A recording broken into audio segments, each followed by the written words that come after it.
Kanina may ayaw tigilan yung aso ko doon sa ilalim ng freezer. Akala ko pusa.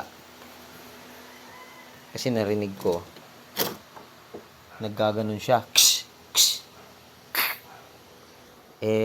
Dalawa lang naman yung gumagawa ng ganun tunog. Kundi ang pusa, baka kako ahas. Tapos, ayan, ayaw niya tigilan tong freezer na to. Nung sinilip ko, aba, teka. Hindi ka ako yung pusa. Yun o. Sabi ko, di ka ako yung tunog lang na niya. Ano, pusa? Parang iba na yun ah. Aba, ayan, hindi nga ako nagkamali. Cobra.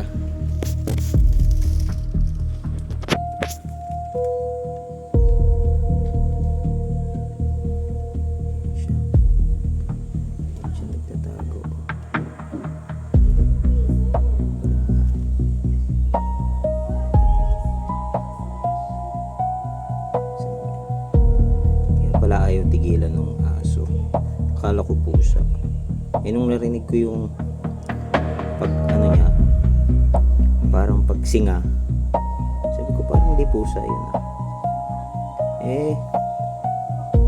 Tsaka sabi ko di kasya dito yung pusa. Ayun, pagsilip ko, ayan ah. Positive, cobra nga. Problema nito, paano ko ito uliin o papatayin? Kaya nilabas ko muna yung aso ko. Ayan.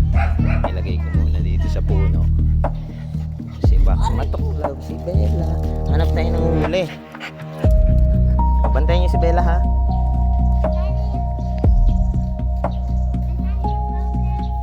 Diyan ka lang. Ba't sasama ka? Diyan ka lang sa aso.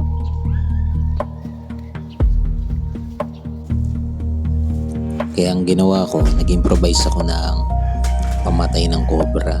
Ang ginawa ko, tinape ko yung kutsilyo doon sa panungkit kasi medyo masikip yung espasyo at hindi kakasya kung ilusot ko yung tubo. Sinubukan ko yung patamaan sa ulo kasi kapag hindi ko natamaan yung mismong ulo, posible ito manlaban, baka matuklaw pa ako. Yan, kita nyo, sinusubukan ko siya puntirihin gamit yung improvise kong weapon pamatay ng cobra. Yan, tulis yan. Pinupuntiri ako pero lumalaban siya eh. Kaya hindi ko tamaan yung ulo ng cobra. Sinamahan pa ng kaba. Medyo nangangatog din talaga ako habang ginagawa ko to.